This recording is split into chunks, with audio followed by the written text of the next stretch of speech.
Salai Stories Channel gi Maikaidagi mayam pumnamakpu Thoibi Keisam taramna oksabaga loinana ikok nona khurumzari. Ngasisu mahausagum mayamgidamakta yamna nungairaba wari ama puduna laksari.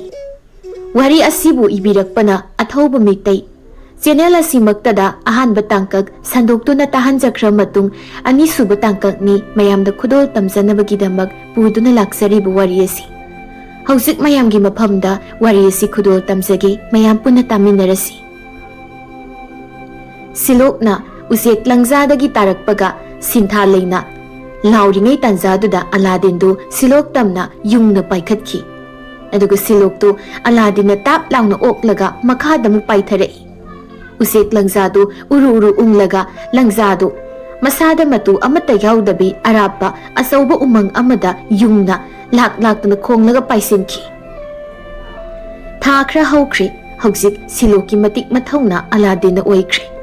Haujik silokna ngaukhadu nairage khallabasu silokto ngaukhagi mawama pau takhidabasida laman khumawdabagi pelhaudaba madi phauri haujisu silokto.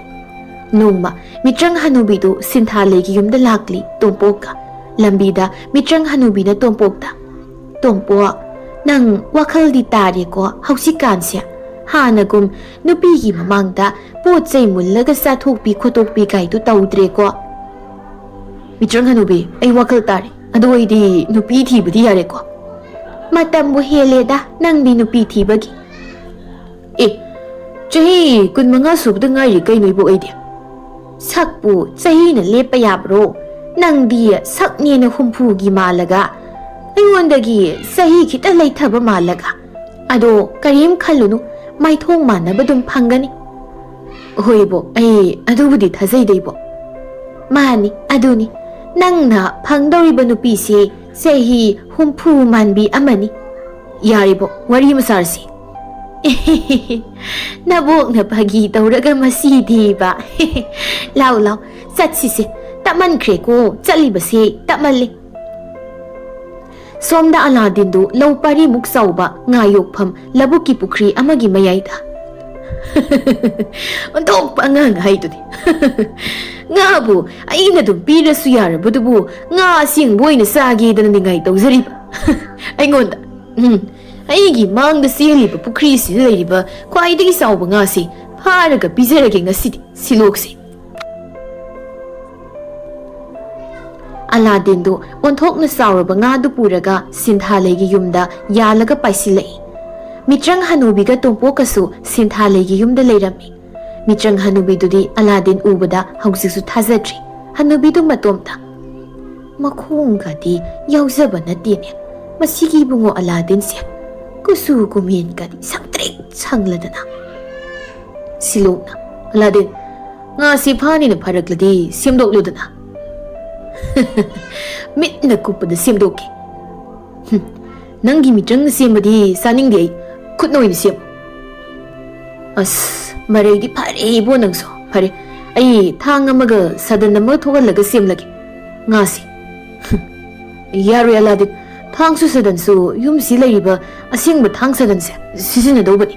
As maraydi satina kaliya oiba ibo nangso pare ay thang sadan kulik loina lakthoklurage. Aladdin du imungda paisinkri. Mitrang hanubina silokpa nangbu Aladdin si sauhallanu ni nangbo kem khalunoi bo maonda awabamda leidong nati ay hausikti kem wajre thammagada chabadana ay du wai. Yam laithok malasu laina satpani koibunga pot haise khuzin khunan thokta mige dom oikre. Nupiyaba moyaba se mikup ama sena haudabada mige dom oikre. Nupiyaba Aladdin na moise mapu yami haibani aphawa pot haise mina su pambani matam pumbada aseng batanja ngai tu leiribani se kaugano.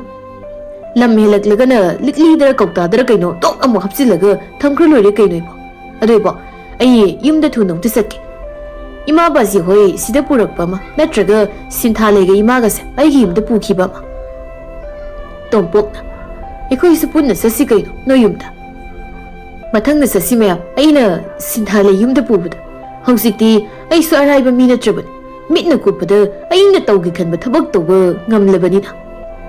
Mitrang hanubidu Siloki napal kaba wahai singdu taba nungairamde.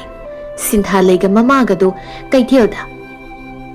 Bema mitrang hanubisu sangkibanina ngasi numidang wairamsidi sak tawraroisi.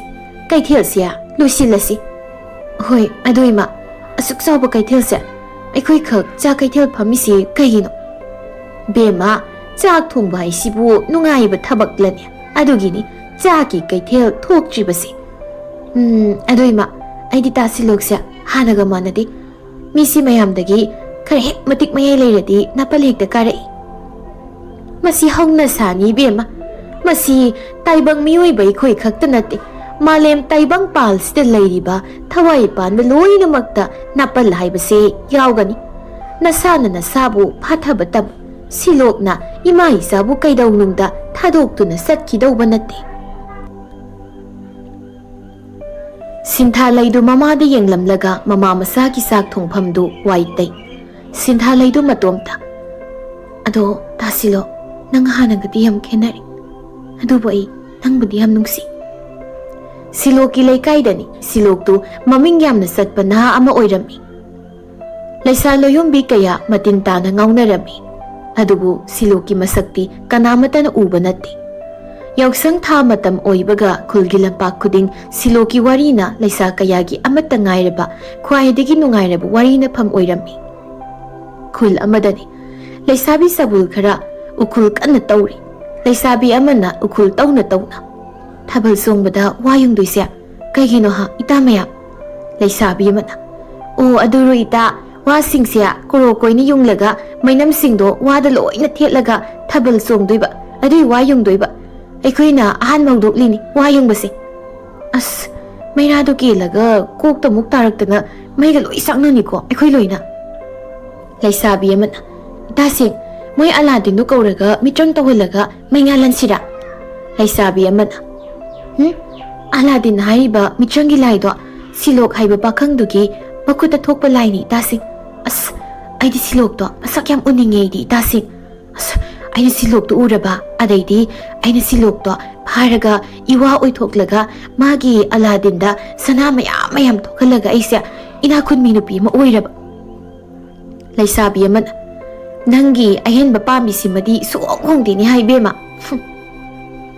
Ayoina Silok to toklangna pharaga iwa oithoklabadi kamdawbadudi ha ye nangi do aingu sitira ha nang na samdo hai samgala mai ne masem se adudi nang su ai oima ima ai sam khudap ama phoikre oima hoyal double kamai tawni oima. Hausikan gi satnabini mi khatnaraga khamdoktabi yenglaga leinaba haibasi. Aphaba mina phatkidaba haibasi nongma natraga nongmadi pharakhiba yai maha aduga phattaba mina pharaklabasu mahak matam kayam kuina aphabagi matau tamduna lenba ngamgani phattaba mahak. Aduna Siloki mayamba tombadu Silokna kanbirabasu masagi mabuk phattaba wangangdu magi mama mapada hek tawi. Tombadu khulgi san araiba makai senduna tomba sanjen naha ama oiri. Tomba sanjabungda san maya marakta napi siklaga phamli. Magi si kamai tungna thingnari zanu Aladdin se. Mafam khuding magi maming ngakta ngairise. Aina nungsiba nupi phawbana Silokta ngauraga ai isamakta Siloki matangda wari sajilakta. Silokta ngausilakpasidi I khangba ngamdese.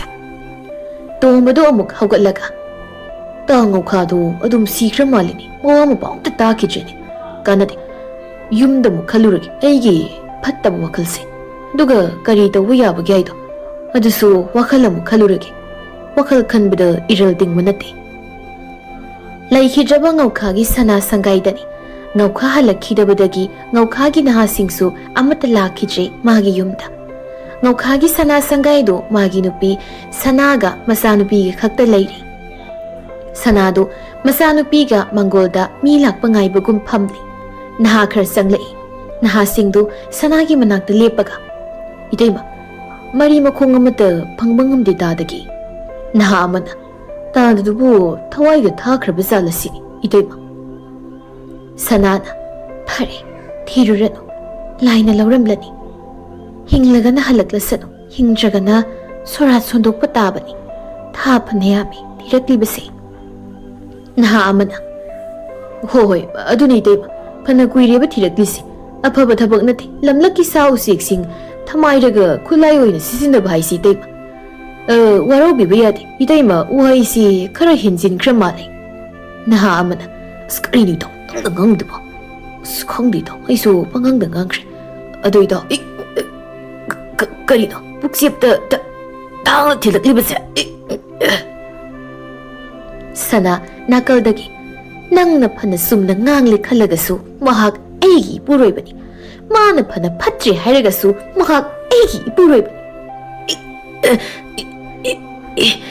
Itay ba, nanaw Nahado, sana na puksip ta tilagpa thang masadu pairaga laymay da tukri. Sana na. Tahabray na hukton. Hay biyoy diba? Nanggi thagi kusuman saruk ama hingat kani. Mangi saruk tu nungon hapkali. Silok pu kudum chan bangam gadaba miyi matiyo. Aduga silok ki kutta layba Aladin do munna batawsi. Hoy diba? Sana kaw masama puko. Aduga sise kadayda noma langthoklap asibasi. Silok tu Aladin gi mathakta tonglaga leisil marakta pai. Silok tu magi ngaksam yong na sangba masamdu hururu humlaga. Aladin, nangi thabak se aingona matam ya mangibo.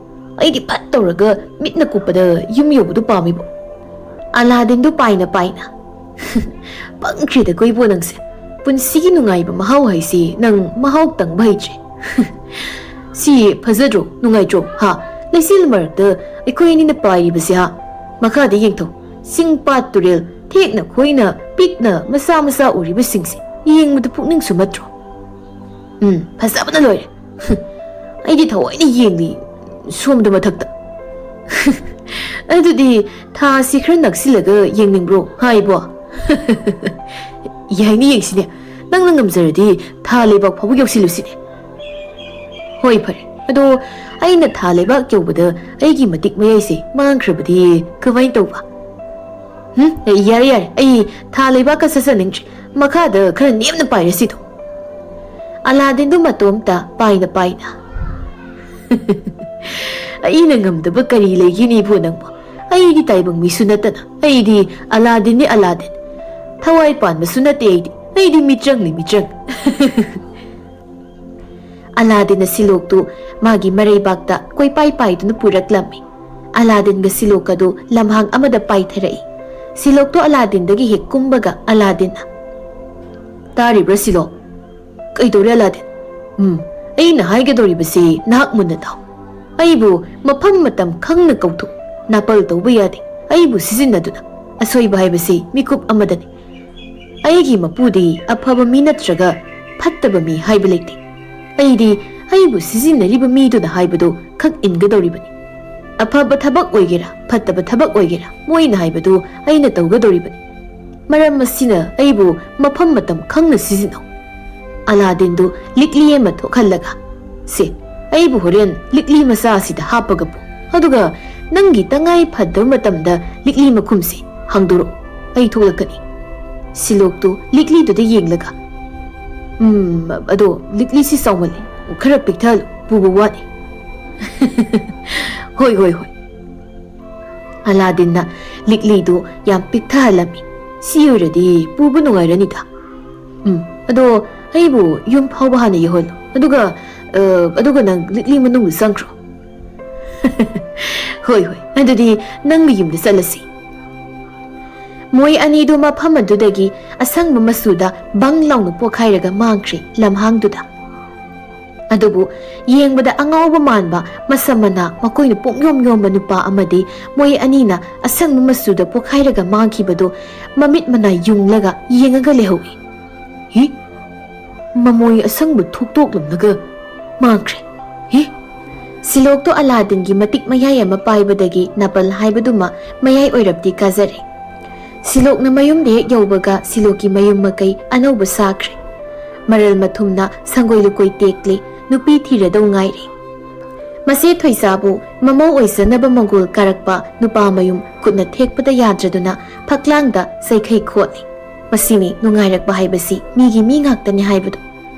Adubu Silok, Napal Karabasu, Mahak, Ayama Matamda, Aladdin Likli Budi, Makut Tadi. Mayamba Tombagi Puxia Sukang Banina, Tombadagi, Lapna Lane Buhone. Aladdin Liklidu, Magi Mabuk the Yip to the Lotli, Matam Pumbada. Numidang Amani, Siloktu, Aladdin Yaoba Likli to Paidaga.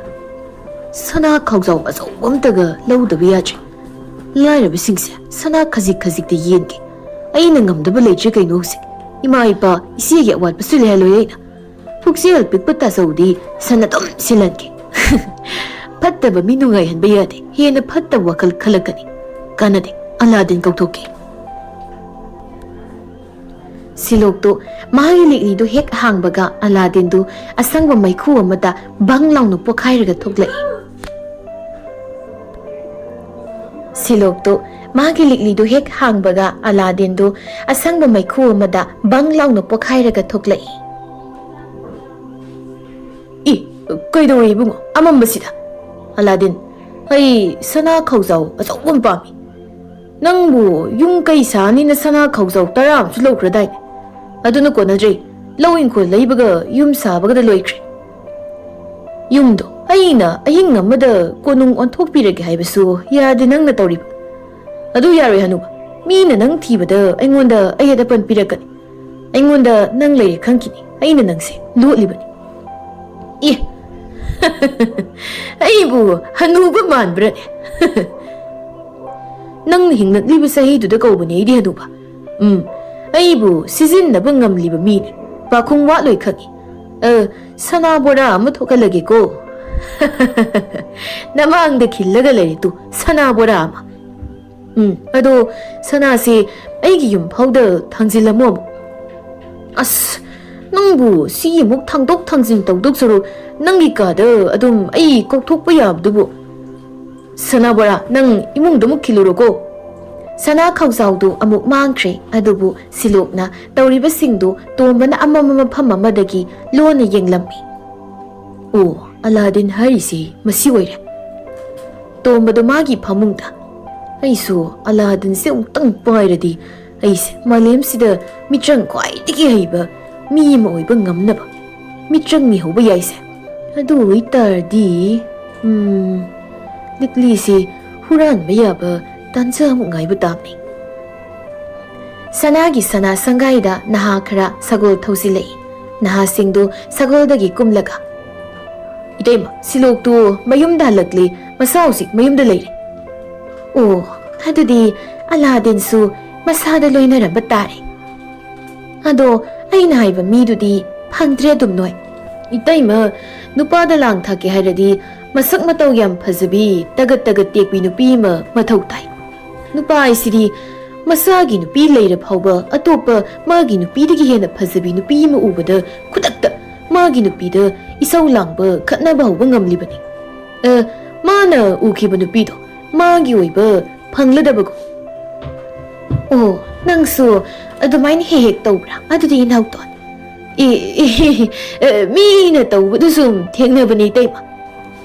Nangdi tawram loi khagi. Ado noita da thiba satkiba singdo. Mi di thida dana mayum do oina potharaga lainakraba zala. Itayma ai mayum da sanglaga amukta yengsinjagi tayma. Na singdu sagol thogdokre. Sanadu magi makutta yenglaga magi phazarabu unsadu tapna nalaga. Tabaksia isana tawzabana phadawri. Tombado sanjabungda san mayamdu napida kina. Masi sikradi panida. Mayamani gaidana numuda usitpa wangang dini. Ibo napal yabwang tiekpaniko. Ibong He, kanano, san amom na, hausik, ay ngonda kaurpada. Nate ibong gitungda, masak pasabi nupi malepi. Ha, ay gitungda, nupi pasaba. Tombadu tungda sat launa haugatlaga leithorappada onthokna phajarabi nupi ama tombagi tungda leplaga leirambadu ubada tombadu matin ororo taraga isaldi kana aisu chanjabung sida tu aigi sagolse napi pizaba lakpani hayeng su lakani hangtit su lakani masem su numit khudingi lakani ha nang su sida sagol se laktuiba mafam sinatana atopa sanjabung kaida leirigi au mani kai napi yaupamdi si khaktani kaino isa hoi ibung ado ibung se nasak nagul yam lai si kaino khutom tapiro khubak mai yengbigi se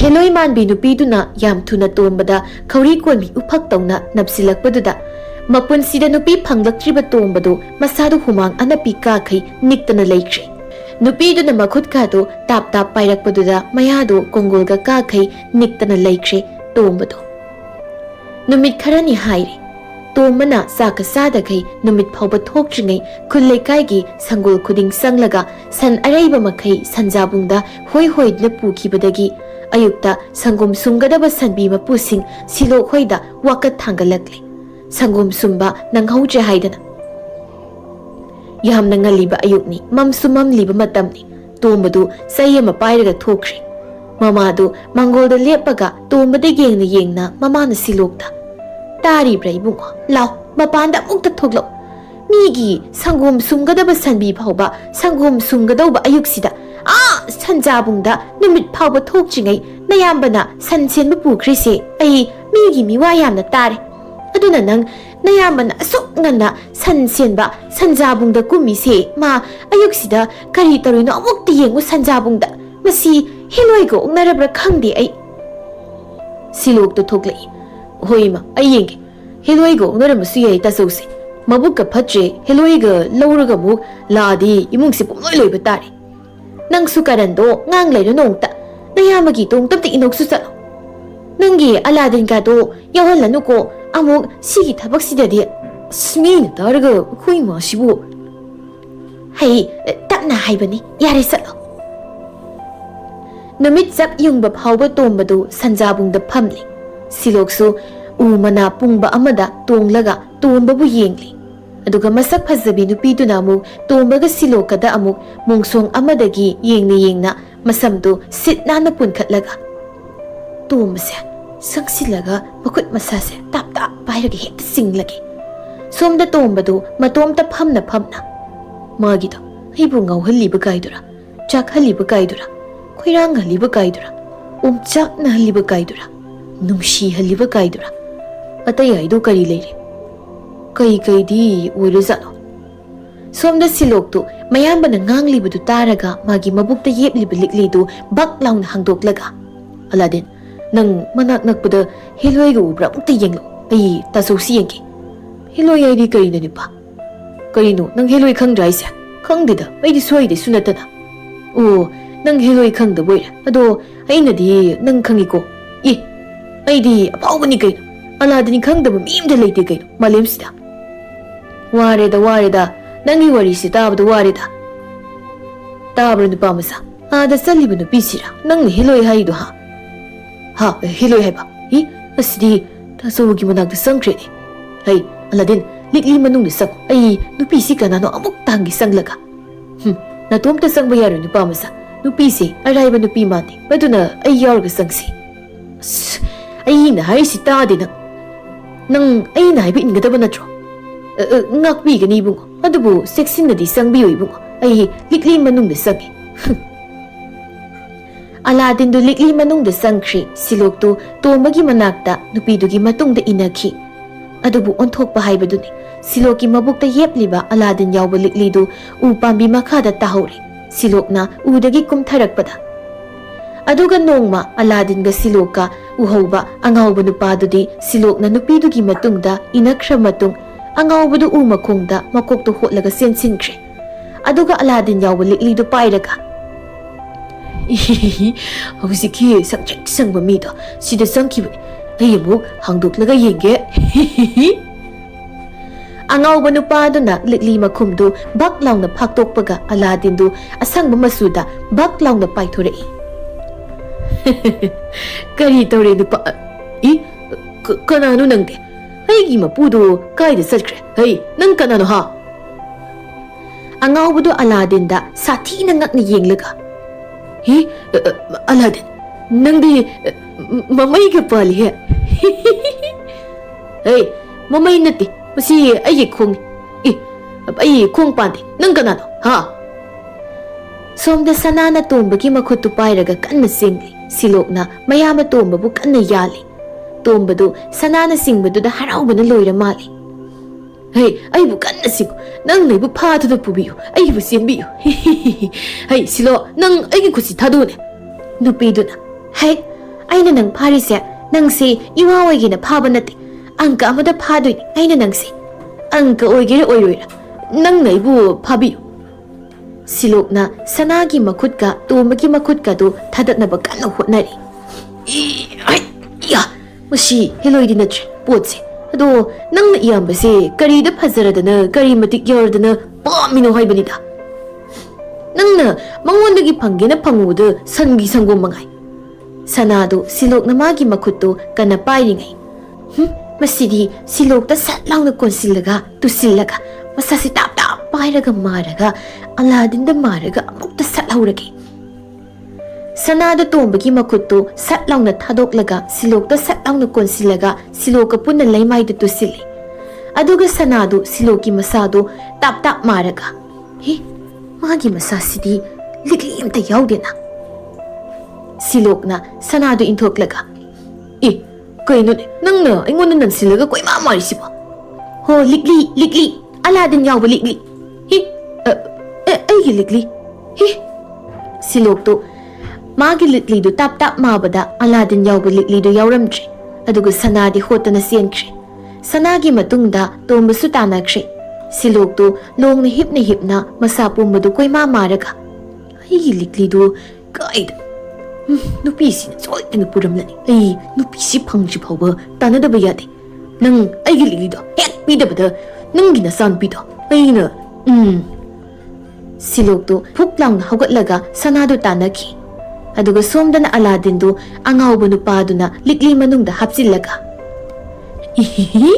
Aladdin aigi Aladdin la aigi Aladdin angauba nupadu Aladdin gi Likli du pairaga song danaga senkre nongma nini haukre tombaga sanaga du silokna mahausa mana lotpa surungduda sanaga tombaga do makhong mukhut loina punsilaga pharaga thamli sanana silokta hoi ai ngaukhagi nupi ni adu ai nangi Likli do haina nangi na sada mabada Likli do yauramji haibani mi ibungo nangbu aina is thazo haibani mi tombana aidi karim khangde ko ibungo aidi sukang khangde sukang khangongde aduga Aladdin haisi kai aidi sukangi khangzadi silokna taso nangwa ganglaka nangna thokan mangak tani masi idema Likli da ngonda pi idu bisa kau ngau kha do nangna khura kau ki gum tawbani khangde dudi ai idema kawre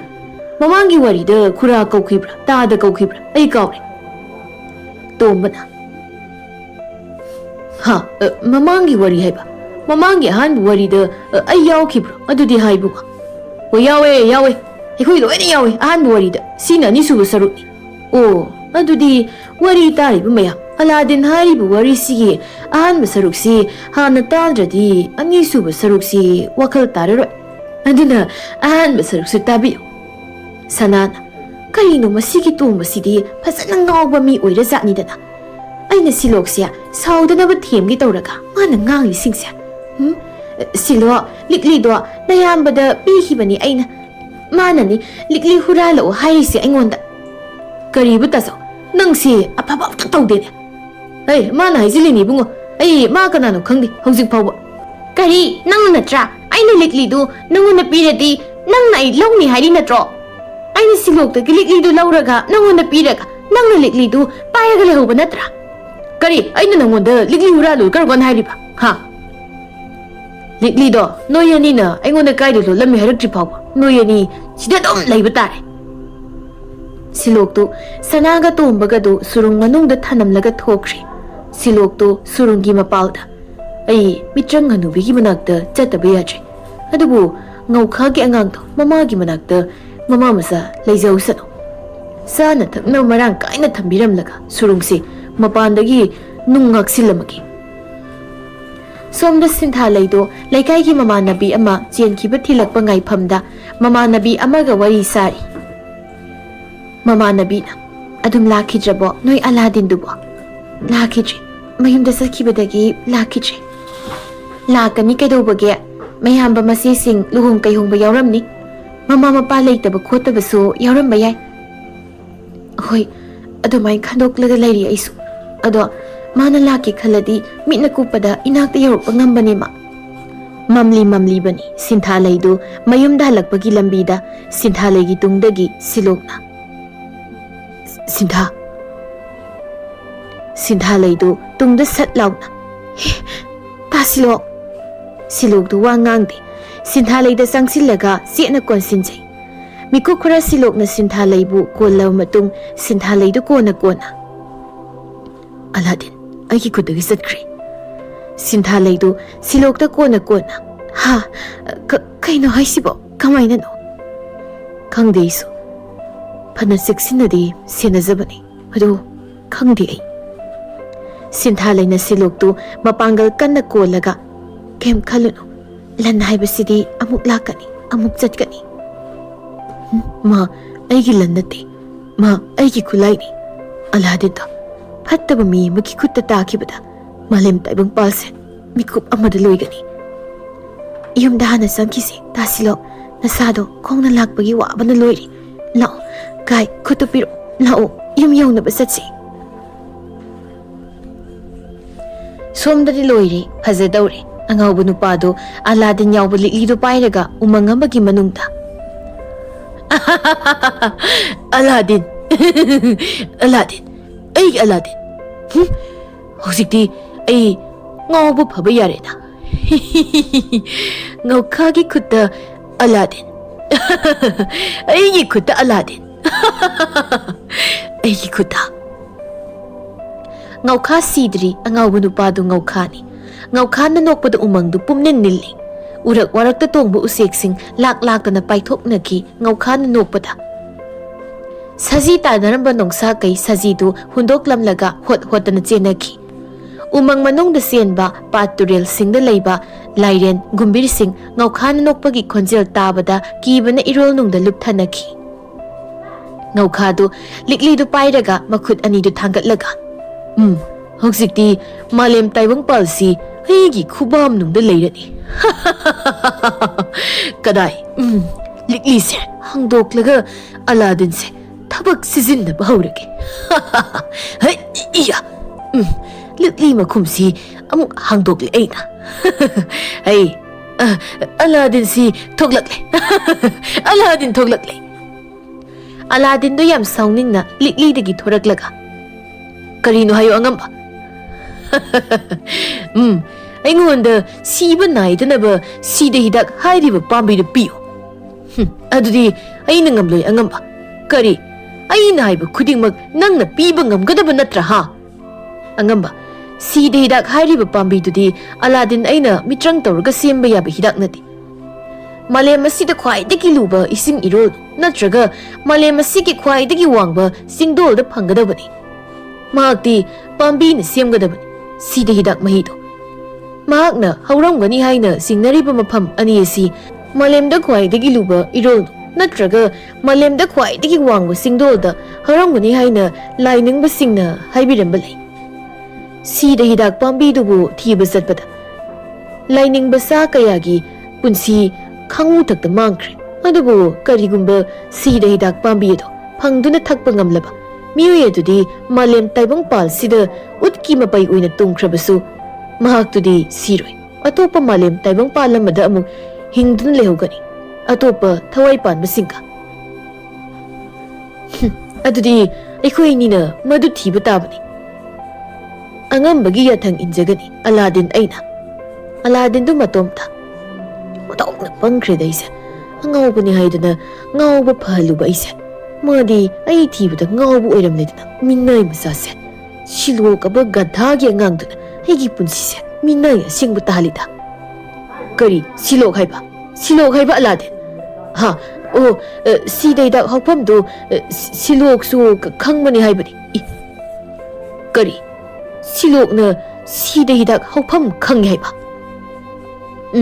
aina pambidu masak khangdi aduga silok matomta satpa haibasidi Mangondagi hena matik mayai leiraba lainingba kayagi thawai thakre haikrabaduni aina layado pambi hedu thibad aduna ekhoi satpada silok yaoba mathau tai angamba o nang angka tawre aingonda nang silok ka thengnaba pami natra nang lan yamna pami natra adudi nang na silok ta lan tawba tabani Aladdin do ngawkhada sauna yengi adu mahakti mapuna haiba inba Aladdin ni mahak ngawkhada karisu tawba ngamlamde ngawkhadu magi konung manba mayum dhalagtuna magi nahasingdu inauktonda loina kawhallami ngawkhagi nahasing ngawkhagi yumda thuna loina laklami nahasingdu ngawkhana lakpadu ubada yam harawnarami ngawkhadu asauba saukri amada phamli aduga Aladdin do ngawkhagi manakta paiboi kariwai lepli ngawkhana tabra Aladdin aigi nupi phangjiba phawba siloki mama mapa masin manaw awaba pigadabani khullai kaina athingba pirakpada khullai kaisu awaba pigadabani nangna aigi thabakta athingba pirakpa khudingmak awaba loina pigadabani Aladdin nangna aigi nahasing nangna haiba loina tawgani Aladdin adu waidi fattaba thabak tawbadi yade ko angamba fattaba thabak tawbada aigi matik mayai samgani kawgon angamba nang yawgano aigi nahasingna tawsano angambagi yathangni ngawkhagi nahasa humuk siloki yumda sangsilaktuna hoi mai haidabi siloki yumdu mai khangtha thaba haurai siloki mamaga mapaga masegadu kap laudana mapana senthorei Aladdin do yamna nungaitana mai sakliba siloki yumdu yengli laikai khulgi miyoi kaya yum kan masanglai adubu ngawkhagi miyoi singna khul adu masu mai tharami adubu khulgi miyamnadi Aladdin do malangda koi pai pai duna yengbadu unarakpadagi masi Aladdin na tawbani haina khanarami khunja singna siloki khul ngawkhana mai thabda ut oli adubu Aladdin di mai sakliba khuldu yenglaga asumna yengduna laidoribra aibo aidi mapuna haiba indabada aidi likli manungda hapchinduna thamkini makhoina kauthoklabasu thoktaba ngamde aidi makhoina likli manungda aibu kausilabasu changdaba ngamde aingonda changdaba ngamba amadi thoklaktaba ngambagi thauna amatta leite isa matomta adumak singsinkhini aibu likli manungda aduga isa matomta dum inthorakani likli manungdagi aibu makhoina kauthorakpada ngaksamda yotling thangliba sha amagumani aidi Aladdin du thawai panba taibangmi amagum mai sakliba yumsingdu yenglaga kaplammi aduba silokti somda michang hanubiga phamlaga siloki khulda Aladdin lusinglaga mai thaba manba saktamdu yenglaga silokna o yoi singsidi ngawkhagi mi ngaktani danaibo adudi Aladdin sidi ngawkhagi khut chankhridanaibo isu tomba sidi yararoi aduna nang Aladdin se phatraba ngawkha hariba mi sidagi nangi pambai ma tawdana munna bataw ibo ma tor sikai masi tawnabagi damakla mana Aladdin thiramlibase hoi taidana aphaba mina semjin sajinba phattaba mina manghan takhanba haise semtokpa yararoidaba potni aduna isudi loksing leibani loksingna khulai haise loksingna mamai sumbani loksing yaudana khutta pairiba khulai khudingmak arembani aduna nagi ngamsabi thadna Aladdin se phatraba mi sidagi thuna amukta mulhaunaba taw natrabadi malem taibang palse pangkui kui daw mante ut onbase hoibo ai satnaba tawgebo ado nangdi kaida satni khongni ta kawkhragibo hai oiba yaba wa na tematu ngaikho aigi maning sangoida sagol apaibi ma leibani madu tonglaga satlu hi sagol apaibi haiba sagol apaibi oithokpa yaba warirane bo hauski matam sidabo adudi nangi Aladdin gi wari sidi oithokpa yaiba wariro ha oibasu yaroidaba Aladdin gi wari sida oiroidaba sagol apaibi gi wari ma hapsinba karim kaide kaino animag oiba yaba wari amta natte wakhalna simjin sajilaga puthokpa wari ngaktani phunga wari ne wathi wari ha karibaibo karim natte ado ai sagol apaibi da yang na thuna paide na phuba seiba tawganu ko sagol apaibi do Aladdin natte silok to iboki sagol apaibi do tonglaga sinthale gi yumda laklami silok to sinthale gi marai bakta nungsina supiri sinthale gi mama do sagol apaibi da ngakna yenglaga sagol apaibi sibo oiba yaba warane tumlamdai ipuna tumba sumbada liba wari do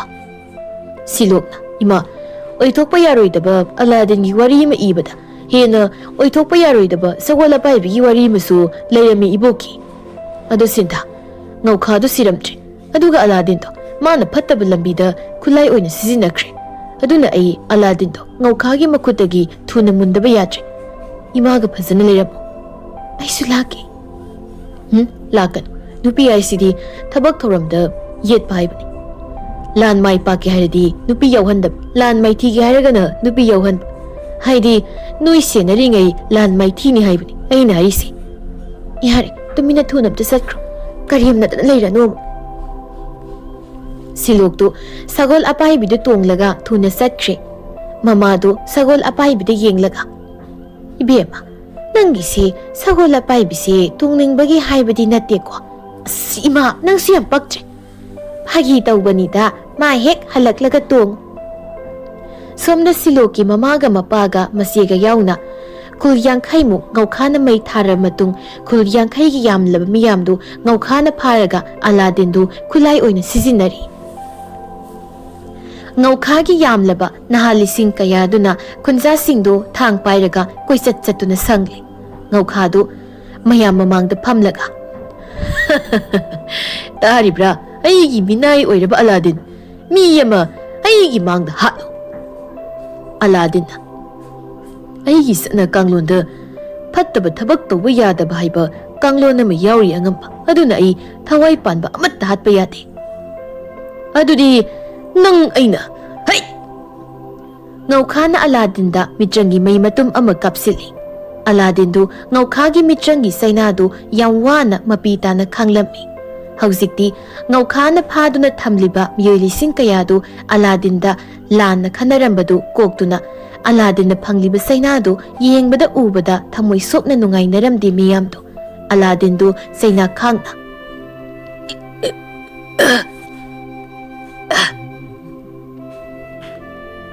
nangna aingondagi pamlibasi karino angamba aini pamlibasi aigi nupiga aigi isaga miyam maraktagi mathauna leibi nupi amana laurai asumbada tawba pamba Aladdin gidamak ai isa thawai ka thoksage Aladdin law ai hana halula adubu malemda amatta ngaireba nahakpudi aigumba kayana kalamgani law ngauka nang aikhoi kaya hatpa ngambage haibado yinglu law sehi kaya nang nei khoibu namthaduna thamlibase adubu aphaba potkidi aphaba mapu soiduna muklakani law Aladdin nangdi mangba yate law ai hana hatlaga magi matu masado kanana purakpage haibado aigi thawaise katlaga yenglisi Aladdin do nupi do yenglaga malem taibang pal haibase taibang miyoi bana khoina khulingba taibang palamani malem taibang palsida ai maru oide thawai panba na khoi hingba maru oi aidi thawai panba natte ngaukhana awaya khum tawdana khumai onthok leire adudi hai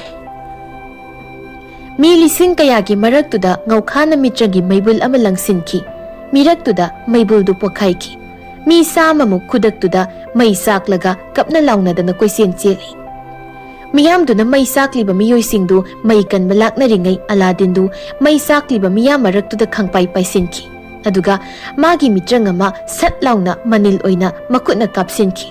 May sakli bumiyoy sa madu amuk may sak palepi. Aladdin du ngaukhada laurai. Aduk kyam pattaba nanggi matam mikup padan laklani. Yam nungai. Nangi kumaisi.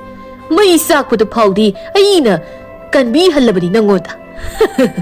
Yenglibani nahaki natik nayay amadi minungsi. Ngaukhado kanna noklingay nung taktagi silok na. Adudi natuga na sagasi makada thalaraglage. Ngaukhado puklaw na hugatlaga matakta satlaw na yengkatlubada siloki sagol angawbi apaybidu masado kaptabi lepaga payraga layrami malangda. Aduga ngaukhagi nupiga masagadu asawba langi khaw amada haplaga sagolda yalaga laybadu ubada ngaukhado masamanado sap yumna. Hi hey sorry adudi sorry silok. Hey Aladdin aygi nupiga angang si nang amukta kalu. Silok na lautarei. Natuga na saga kan ba pamlabadi Aladdin da Likli nupiraga Aladdin say aygi nagtharo.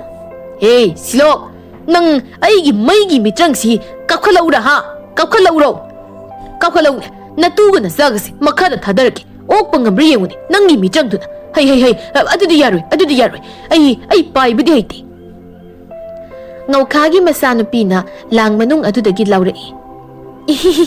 Basi aidi sagol apai bituongi. Sanana laurai. Taribla moy mapa ꯑꯩꯈꯣꯏꯅ ꯈꯜꯂꯤꯕ ꯋꯥꯈꯜ ꯑꯃꯗꯤ ꯅꯍꯥꯛꯅ ꯇꯧꯔꯤꯕꯁꯤꯡꯁꯦ ꯑꯐꯕ ꯑꯃꯠꯇ ꯅꯠꯇ꯭ꯔꯦ ꯑꯗꯨꯅ ꯅꯍꯥꯛ ꯁꯤꯂꯣꯛꯇ ꯆꯪꯖꯗꯨꯅ ꯏꯃꯥ ꯏꯆꯥꯕꯨ ꯑꯃꯨꯛꯇ ꯀꯜꯂꯣ ꯉꯧꯈꯥꯗꯨ ꯀꯔꯤꯁꯨ ꯈꯪꯖꯗ꯭ꯔꯤꯕ ꯁꯒꯣꯜ ꯑꯄꯥꯏꯕꯤꯗ ꯇꯣꯡꯖꯔꯤꯅꯤ ꯈꯟꯖꯔꯤꯕ ꯃꯆꯥꯅꯨꯄꯤꯗꯨꯗ ꯌꯦꯡꯂꯒ ꯑꯂꯥꯗꯤꯟꯁꯦ ꯅꯪꯒꯤ ꯂꯤꯛꯂꯤꯁꯤ ꯄꯥꯏꯔꯒ ꯁꯤꯂꯣꯛꯀꯤ ꯃꯅꯥꯛꯇ ꯆꯪꯉꯣ ꯁꯤ ꯂꯤꯛꯂꯤꯁꯤ ꯄꯥꯏꯌꯣ ꯑꯂꯥꯗꯤꯟꯗꯨ ꯉꯧꯈꯥꯗꯒꯤ ꯃꯥꯒꯤ ꯂꯤꯛꯂꯤꯗꯨ ꯂꯧꯔꯒ ꯁꯤꯂꯣꯛꯀꯤ ꯃꯅꯥꯛꯇ ꯄꯥꯏꯈꯠꯂꯛꯏ mayamdu Aladdinga sagol apaibigada mayaga kadana yengnari Aladdinna aigi mapu sengba si likli sipayo aduga ibu likli manungsida amuk kausilu silokna Aladdingi likli du lauraga Aladdindu likli manungda kausilami aduga Aladdindu likli manungdagi amuk kauthoklaga silokna sagol mathaktagi aigi Aladdin takpiu aigi asengma mapu nanaina mapu nahaki kari thawgal tawzau haibagi yathang tawthabiu Aladdin si hauzik maina saklaba tamthina soklaba miyoi singsi masa masagi hanagi phibamda loina hanjil halu amukta mapugi yathang pangthoksage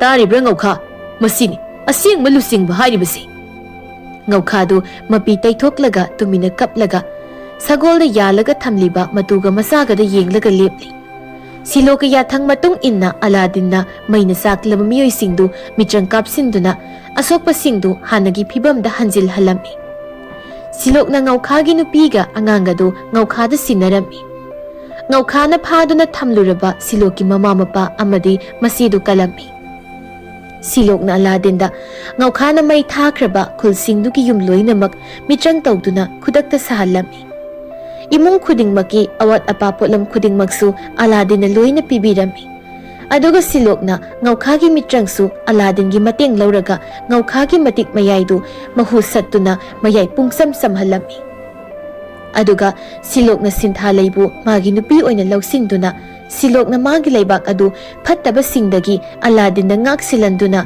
nungayai phana palhalami adubu silokti yamna tungzari mitrang hanubigi sagol apaibisu magi oihore aduga Aladdin su magi oi mayamba tombadi abhaba mi ama oraktriba phawba san adum selalami silokna